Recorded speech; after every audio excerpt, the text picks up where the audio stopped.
जैसी दृष्टि वैसी सृष्टि। एक बार एक राजा की सभा में एक चंदन के बहुत बड़े व्यापारी ने प्रवेश किया। राजा की दृष्टि उस पर पड़ी तो उसे देखते ही अचानक उनके मन में विचार आया कि कुछ ऐसा किया जाए ताकि इस व्यापारी की सारी संपत्ति राजकोष में जमा कर दी जाए। व्यापारी जब तक वहां रहा राजा का मन रह रहकर उसकी संपत्ति को हड़प लेने का करता।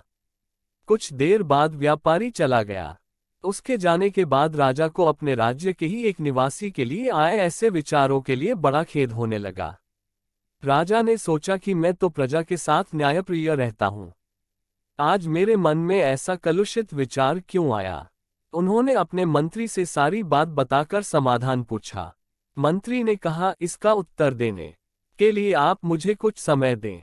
राजा मान गए। मंत्री विलक्षण बुद्धि का था। वह इधर उधर के सोच विचार में समय न खोकर सीधा व्यापारी से मैत्री गांठने पहुंचा। व्यापारी से मित्रता करने के बाद उसने पूछा, मित्र तुम चिंतित क्यों हो?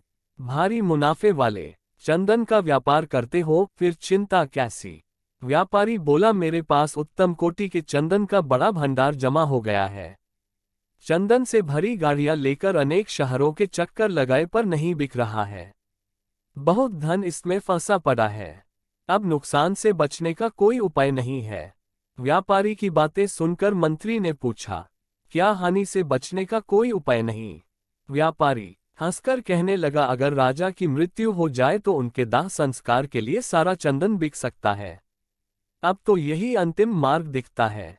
व्यापारी की इस बात से मंत्री को राजा के उस प्रश्न का उत्तर मिल चुका था जो उन्होंने व्यापारी के संदर्भ में पूछा था।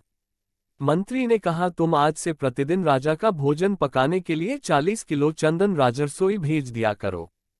पैसे उसी समय मिल जाएंगे। व्यापारी यह सुनकर बड़ा खुश हुआ। प्रतिदिन और नकद चंदन बिक्री से तो उसकी समस्या ही दूर हो जाने वाली थी। वह मन ही मन राजा के दीर्घायु होने की कामना करने लगा ताकि राजा की रसोई के लिए चंदन लंबे समय तक बेचता रहे। एक दिन राजा अपनी सभा में बैठे थे। वह व्यापारी दोबारा राजा के दर्शनों को वहां आया। उसे देखकर राजा के मन में विचार आया कि यह कितना आकर्षक व्यक्ति है, इसे कुछ पुरस्कार स्वरूप अवश्य दिया जाना चाहिए। राजा ने मंत्री से कहा, यह व्यापारी पहली बार आया था तो उस दिन मेरे मन में कुछ बुरे भाव आए थे और मैंने तुमसे प्रश्न किया था। आज इसे देखकर मेरे मन के भाव बदल गए। इसे दूसरी बार देखकर मेरे मन में इतना परिवर्तन कैसे हो गया? मंत्री ने उत्तर देते हुए कहा, महाराज, मैं आपके दोनों ही प्रश्नों का उत्तर आज दे रहा हूं। यह जब पहली बार आया था तब यह आपकी मृत्यु की कामना रखता था। अब यह आपके लंबे जीवन की कामना करता रहता है। इसलिए आपके मन में इसके प्रति दो तरह की भावनाओं ने जन्म लिया है। जैसी भावना अपनी होती है वैसा ही प्रतिबिंब दूसरे के मन पर पने लगता है। यह एक मनोवैज्ञानिक सत्य है।